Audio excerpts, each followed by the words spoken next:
Hi students. सो आज का जो टॉपिक है, जो कि पूरा ट्रेंड मार्केट में ट्रेंड है, कभी आप गाड़ी चलाने के टाइम में आपका कार में, आपका व्हीकल में ऐसे हुआ है चक्का एक तरफ से खींच रहा है, यहाँ चलते चलते चक्का में साउंड आ रहा है, कभी ब्रेक लगाते हैं तभी भी साउंड आता है, और ऐसे होता है कि आपको टायर बहुत जल्दी आते घिस भी जाता है। ऐसे भी होता है कभी कभी। आप लोग कभी इसका बारे में कारण कभी सोचे हैं? What is the cause behind that one? अगर सोचे भी है तो weather it is the exact cause, उसी को लेके आपका प्रॉब्लम सॉल्व हो गया, ये सारे चीज हम लोग का दिमाग में आता है। Although we know automobile engineering, we have studied automobile engineering, फिर भी why we are not able to identify the root causes of this problems. आज हम इसके ऊपर में बात करेंगे, पूरा सिंपल पॉइंट से लेके to the depth of this causes, how to identify the problem, इसके बारे में बात करेंगे। और ये जानने के बाद में you will find out by yourself कि ये गाड़ी में ये जो प्रॉब्लम आ रहा है इसका कॉजेस क्या हो सकता है। सो ऐसे में तो देखिए डिफरेंट कंपोनेंट्स, डिफरेंट पार्ट्स, जैसे इंजन है, ट्रांसमिशन है, डिफरेंशियल है, व्हील से, सो सबका प्रॉब्लम होता है। सो सबका रूट कॉजेस जानने के लिए it is taken a long will take a long time. So हम लोग एक एक पार्ट से शुरू करके जा रहे हैं, and whenever you will know this, that means your theory whatever you have studied that directly applied to this practical field। अक्सर यही कैंपस इंटरव्यू में, ऑटोमेटिव इंडस्ट्री में, कंपनियों में पूछा जाता है कि how much you are skilled, how much you are hands on experience. So उसी को चलिए आज पता करते हैं, सबका कारण के बारे में जानते हैं। सो वीडियो को लास्ट तक बने रहे, सब डिटेल्स पता चल जाएगा, and you will feel yourself that you have skilled. Okay, so let us start. आज का ये जो टॉपिक, हम लोग ऑटोमोबाइल का ट्रबल शूटिंग, जब प्रॉब्लम होता है, कंसर्न होता है, डिफिकल्टीज होता है, कुछ प्रॉब्लम हो जाता है, सो हम कैसे वो प्रॉब्लम को आइडेंटिफाई करेंगे and also we can solve that one. So ये ट्रबल शूटिंग में आज का चैप्टर हमारा है टायर और व्हील। हम लोग चक्का से शुरू करेंगे एंड धीरे धीरे चक्का से लेके may will go for this steering section, suspension section, engine, gearbox, transmission, धीरे धीरे कवर करेंगे। सो चक्का में क्या क्या प्रॉब्लम हो सकता है और वो प्रॉब्लम का कारण क्या है, आज हम लोग डिस्कशन करेंगे। So the first problem I have written wheel bobbling. ये एक वेरी कॉमन डिफेक्ट है। आप लोग इसको बोलते हैं, हम लोग बोलते हैं कि गाड़ी चलाने के टाइम में कभी कभी आप फील क्यों कि गाड़ी ऐसे जंप करके चलता है, जैसे आप लोग प्लेन रोड पे जाते हैं ऐसे नहीं लगता है, गाड़ी जैसे जंप करके चलता है।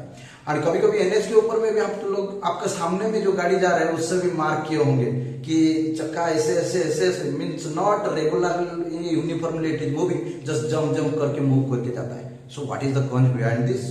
जो अंदर में बैठा है उसको लग रहा होगा जैसे वो जंप कर रहा है। What is the cause behind this wheel bobbling? So many causes are there. बहुत इंजीनियर बहुत बात करेंगे, बहुत बड़ा बड़ा चीज भी कॉजेस भी हो सकता है, but we do not go directly to that highest causes. आपका कुछ प्रॉब्लम हुआ, अभी तबीयत ठीक नहीं है, थोड़ा कोल्ड एंड कफ हुआ है, इसका मतलब नहीं कि हम लोग directly we will go for this checking of this heart और anything else. We will go to this minimum one कि क्या ये हो जाने से अगर हो जाता है, then why to go to that depth, पूरा ऑपरेशन के लिए क्यों जाएंगे?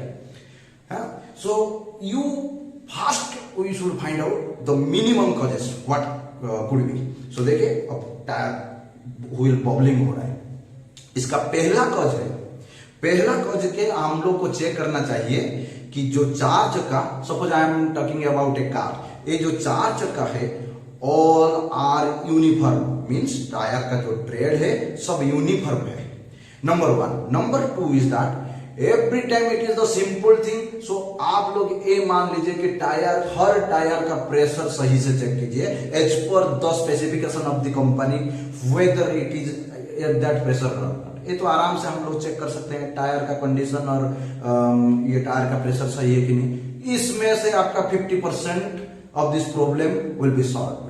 अगर इसमें भी नहीं हो रहा है, फिर भी बबलिंग हो रहा है, तो हम लोग क्या करेंगे ना, हमारा गाड़ी तो चेक करेंगे ही, वो तो हमारे पास है, लेकिन पहले देख लीजिए कि in which road conditions you are going. At that road only it is bubbling और एवरीवेयर एल्स। अगर खाली उसी रोड पे ही बबलिंग हो रहा है, may be that is the road condition is not good enough, वो सही नहीं है, लेवलिंग सही नहीं है तो बबलिंग हो रहा है। वो भी सही है, मान लीजिए वो पार्ट भी सही है, वो ऐसा भी कुछ प्रॉब्लम नहीं है, then we should go for balancing. आप लोग देखे होंगे रोड के साइड में computerised wheel alignment balancing is written, so in that case we will take for balancing. Balancing में होता क्या है ना, whenever this wheel is rotating with a high speed, wheel rotate कर रहा है, सो कोई भी चीज जब रोटेट करता है that CG of that mass should be concentrated, वो कोइंसाइड करना चाहिए सेंटर के साथ में। अदरवाइज एक साइड में अगर चक्का का एक साइड में लोड ज्यादा है, एक साइड में लोड कम है, तो वो वाइब्रेट करता है as the CG is not intersected with the centre line, नहीं होता है, सो वो वाइब्रेशन करता है। तो उसको हम लोग क्या करते हैं, वो बैलेंसिंग में क्या होता है, वो कंप्यूटर में लेके आपका चक्का को लगाता है and it will check that, जब रोटेट करता है it will check that whether left side right side of this wheel is same weight और है कि नहीं, सो बैलेंस में है कि नहीं। If there is some balancing defect, the computerised machine will show you that right side में some grams में हम लोग लेते हैं, इतना बैलेंस कम है, या लेफ्ट साइड में इतना कम है, so we will put that weight. आप लोग देखे हैं वो मारता है हमारे लेके वो लोड को, वेट को मारता है रिम में, and after that one when it is checked okay left side equals to right side, it is balanced, then there will be no bubbling. So balancing इसमें डायरेक्टली हम लोग किसी को भी बोलेंगे कि गाड़ी बबलिंग होता है, वो बोल देगा कि बैलेंसिंग कर लो, but main thing is that before going to this balancing, these things you should also taken care of, tire condition, tire pressure, road condition, these things you should also be taken care of. And sometimes it may be possible if the wheel alignment is not proper, wheel alignment in the sense steering geometry जो कि हम लोग पढ़े थे, caster, camber and toy angles are, if it is not perfect, then also in some cases ये आपका bubbling होता है, तो इसको भी चेक कर लेंगे, then your problem will be definitely 100% it will be solved. Okay, so next problem को हम लोग जाते हैं टायर पुलिंग। ये अक्सर होता है, हम लोग तो साइकिल भी ऐसे कभी कभी हाथ छोड़ के चला देते हैं, साइकिल सीधा जाता है दो चक्का में, और कार में हम लोग देखते हैं कि जैसे स्टीयरिंग हम लोग छोड़ देते हैं, वो तो बहुत दूर तक अराउंड 50-60 मीटर्स भी ऐसे सीधा चलता है, स्टीयरिंग पकड़ने के लिए नहीं पड़ता है। बट कभी कभी ऐसे होता है, आप लोग मार्क करेंगे, वो डायरेक्टली बोलेगा कि व्हील अलाइनमेंट कर लीजिए, that means that steering geometry, caster, toe and camber वो सब चेक कर लीजिए, हो जाएगा। पूरा इंजीनियरिंग का ये बात है। बट बिफोर दैट वन मेरे बात मानिए, आप पहले चेक कर लीजिए 4 टायर का कंडीशन। सपोज आगे का एक टायर पूरा worn आउट हो गया है, तो गाड़ी उसी तरफ ही खींचेगा, उसको चेक कर लीजिए।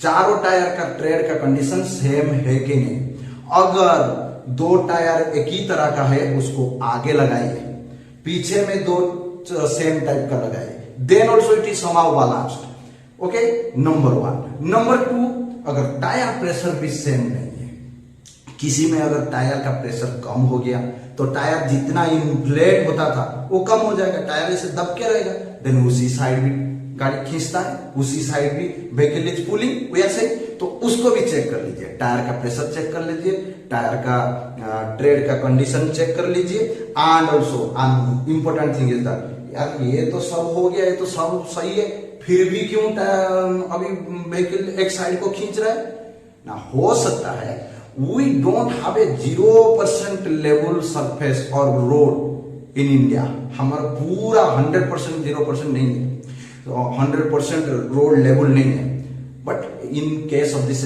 NH हम लोग को अच्छा रोड मिल जाता है। तो देखिए वहां पर अगर रोड ऐसे इंक्लाइंड है तब भी एक साइड को खींच सकता है, but after all those things checking, if you are finding that these all conditions are good, सब सही है, तो हम लोग क्या करेंगे, definitely we will go for alignment. हम लोग अलाइनमेंट चेक करने के लिए जाएंगे, और अलाइनमेंट में हम लोग 3 ही एंगल चेक करते हैं, हम लोग जानते हैं, एक है camber, number 2 caster, number 3 toy.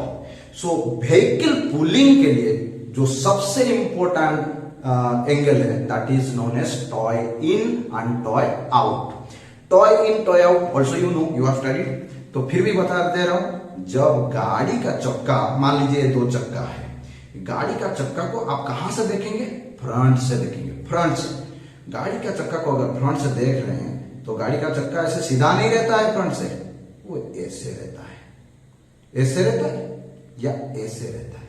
देखें कभी, you will find that the wheels are like this, the front portion of the wheels are closer than that of the rear portion. आपको ये बता रहा हूं, ये अगर चक्का है फ्रंट से देख रहे हैं, ये ऐसे है at the initial period of time when the vehicle is not started. और जैसे ही चलता है गाड़ी तो वो सीधा हो जाता है, उसका पीछे तो कारण है, हम लोग जानते हैं। बट इसी को हम लोग बोलते हैं toe, toe angle. This is toe in and this is toe out. Okay, so if this angle is not properly maintain तो गाड़ी एक साइड को पुल करता है। So by taking this vehicle into this alignment centre, वो computerised में कुछ degree minute में आपको दिखा देता है कि it is maintaining as per this company specification और नॉट। नहीं हुआ एडजस्ट कर लेंगे एंड वो tyre pulling, vehicle pulling to one side, वो बंद हो जाएगा। कभी कभी one special thing here I am telling, you should not only see this toy angle, we should also go for camber angle। Camber है, ये दोनों चक्का है, कैम्बर कहां से देखेंगे? ऊपर से। ऊपर से अगर देख रहा हूं, गाड़ी का चक्का ऐसे रहता है, ऐसे रहता है। This is positive camber. Okay, ऐसे रहता है, या ऐसे रहेगा अगर, then this is negative camber. हम लोग लेकिन गाड़ी का कैम्बर ऐसे रहता है। अगर ये पॉजिटिव कैम्बर ज्यादा हो गया then toy will also more, toy भी ज्यादा हो जाता है।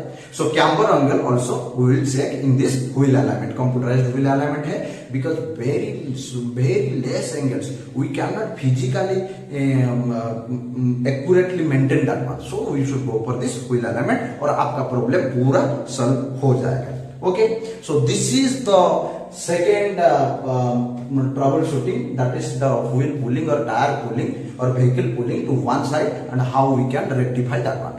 So number 2 समझ में आ गया। Number 3 wheel noise। गाड़ी चला रहे हैं, नॉइज आ रहा है, नॉइज आ रहा है, कहीं से आ रहा होगा, but suppose you have mark that noise आ रहा है, कोई चक्का से आ रहा है, आगे का लेफ्ट साइड या राइट साइड या पीछे का कोई चक्का से नॉइज आ रहा है। So what we will look for, क्यों नॉइज आ रहा है? देखिए, नॉइज का तो कारण बहुत कुछ हो सकता है, but what we should look after fast. देखिए, अगर चक्का का जो रबर ट्रेडिंग है, अगर वो घिस गया, रबर ट्रेडिंग घिस गया है, then it also create a squirreling noise whenever the vehicle is on the road। Road के ऊपर में घिस के चलने के समय में वो स्क्विरल साउंड करता है। तो उसको चेक कर लीजिए कि ट्रेड का कंडीशन सही है कि नहीं। ये सर नो, समटाइम्स क्या होता है, आप लोग भी देखेंगे, टायर किसी किसी जगह पे ऐसे इन्फ्लेट हो जाता है, that is known as air swelling.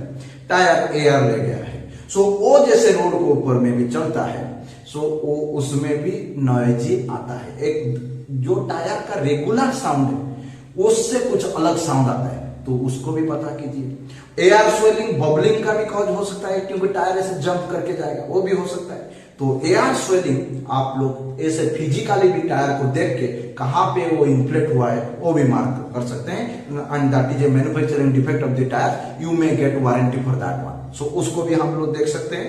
Okay, and the next this cause will be road condition. देखिए, क्योंकि आप लोग भी एक्सपीरियंस किए होंगे, एनएच में जा रहे हैं, गाड़ी का टायर का साउंड अलग आएगा, मिट्टी के रोड में जाएंगे टायर का साउंड अलग आएगा, और कुछ डिफरेंट टाइप्स का कंक्रीट का रोड में जाएंगे टायर का साउंड अलग आएगा। तो आपको जहां पे टायर का साउंड लग रहा है वो सब टाइम में लग रहा है या ओनली दिस रोड कंडीशन में लग रहा है, so you will also find out that one. तो रोड का कंडीशन में भी लग सकता है, लेकिन इसके चारों और के बाद भी अगर आपका व्हील का नॉइज नहीं जा रहा है तो ये भी हो सकता है कि जो ब्रेक पैड, ब्रेक शू हम लोग लगाए हैं वो चक्का का ड्रम और डिस्क के साथ में जाम हो गया है। और जाम अगर हो जाता है तो डिस्क और ड्रम के साथ में व्हील पैड, ब्रेक पैड और ब्रेक शू से घिस के जाता है हर टाइम, तो उसमें भी साउंड आता है। Generally in this rainy season you will find this sound more. कहीं पे अगर ब्रेक लगाएंगे और जोर से भी साउंड होगा, because these are metallic parts जब पानी थोड़ा सा आ जाता है, बाहर का पानी आ जाता है, दिस इज रॉस्ट और स्केल विल बी डेवलप। सो ये इसमें से लग के ऐसे कूलिंग साउंड भी हो सकता है, इसको भी चेक कर लेंगे। ये सर, तो इसमें भी आपका साउंड आना बंद हो जाएगा, इतना अगर चेक कर लीजिए। फिर भी अगर आपका गाड़ी फिर भी साउंड हो रहा है, सब कुछ देख लिए फिर भी साउंड हो रहा है, तो क्या देख सकते हैं ना, चक्का जो घूमता है, कैसे घूमता है ना, चक्का का अंदर में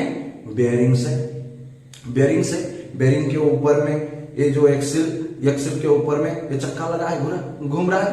सो बेरिंग में कभी कभी क्या होता है, ग्रीजिंग सफिशिएंट नहीं रहता है, ग्रीसिंग सफिशिएंट अगर नहीं रहता है, दिस बॉल जो बेरिंग का जो बॉल है वो ओर्न आउट हो जाता है, या रस्टेड हो जाता है, या टूट भी जाता है। So that one, due to that one, whenever this wheel is moving over that one, it also creates sound, इसमें भी आपको नॉइज आ जाएगा।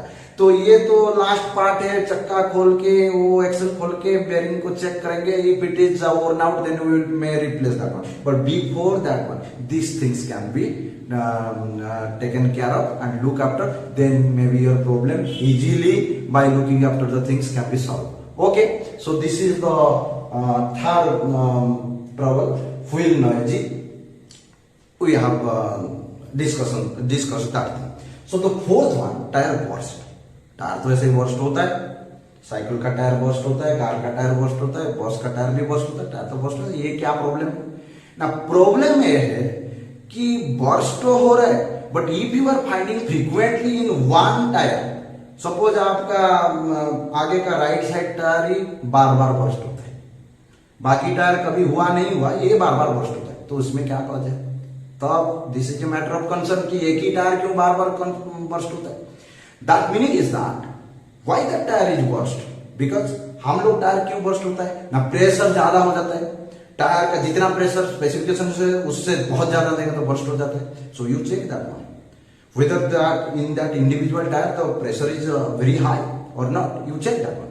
if वो भी सही है, प्रेशर सही था, सब सही था, वो भी लेकिन बर्स्ट कर रहा है, बार बार कर रहा है, तो कज क्या हो सकता है ना, may be the tyre is overheated. By the time the tyre overheat होता है, और ओवरहीट होगा तो आप लोग जानते हैं, हीट होगा तो वॉल्यूम बढ़ता है, वॉल्यूम एयर का वॉल्यूम बढ़ गया, एयर का वॉल्यूम बढ़ गया तो स्पेस नहीं है, सो इट इज बर्स्ट। हम लोग इसलिए धूप का टाइम में बोलते हैं कि साइकिल या गाड़ी धूप में मत रखो, नहीं तो टायर बर्स्ट कर देगा। सो उसी एक चक्का पे ज्यादा टेम्परेचर क्यों जनरेट होता है, एंड तो why this tyre is burst, that we have to also check out. Yes और no? Otherwise before that one also you can see कि उस टायर में आगे से पंक्चर आप 2-4 बार लगाए थे क्या? अगर 2-4 बार पंक्चर लगा दिए, so that place is the weakest point, so उसी में बर्स्ट होने का चांस ज्यादा है। बट सब सही है, टायर भी नया था, सब सही है, लेकिन उसी साइड का टायर बार बार बर्स्ट हो रहा है। So we should go for the details that why this side tyre is more heated and it is burst. Now number one thing is that maybe the brakes are jam in that wheel। और brake jam जाम होता है ना, जो hydraulic brake होता है उसमें हम लोग जानते हैं, आप लोग hydraulic oil and piston we are using. Suppose this piston is not functioning, not releasing, so it is jam. So wheel disc के साथ में, ब्रेक डिस्क के साथ में जो ब्रेक पैड, ब्रेक शू एकदम जाम हो गया, पूरा जाम हो गया, रिटर्न नहीं आया। सो चलने के time it will create a very high heat. आप लोग 1-2 बार ब्रेक भी लगा देते हैं तो चक्का गर्म हो जाता है, और ये बार बार अगर जबरदस्त घिस के जा रहा है, it is very high heat and that tyre will, the tyre का बहुत टेम्परेचर बढ़ जाता है। So due to that one it is also burst. So हम लोग वो ब्रेक लाइन में पिस्टन का मूवमेंट सही है कि नहीं, रिलीजिंग और not, that thing we can check. So उसमें भी आपका प्रॉब्लम सॉल्व हो जाएगा। यस, और एक बात यहाँ पे बताते हैं कि टायर ये जो बर्स्ट हो जाता है, इसमें से आपको आ जाएगा एक नंबर 2 नंबर और सम मोर डिटेल्स में बात कर रहे हैं। अगर आपका ब्रेक पैड और ब्रेक शू, उसमें क्या रहता है ना, वो तो एक मेटालिक पार्ट्स है, उसमें एक अब्रासिव मटेरियल रहता है जो कि फ्रिक्शन क्रिएट करके ब्रेक को पकड़ता है। अगर वो अब्रासिव पार्ट्स और which we are saying that brake liners जो हम लोग बोलते हैं, वो अगर चलाते चलाते एप्लीकेशन होते होते वो पूरा खत्म हो गया है, पूरा खत्म हो गया, only that metallic part is there. So now if you are applying the brake, who will come in contact with the disc ना, ये जो ब्रेक पैड का मेटालिक पार्ट और ब्रेक शू का मेटालिक पार्ट और दैट ब्रेक डिस्क।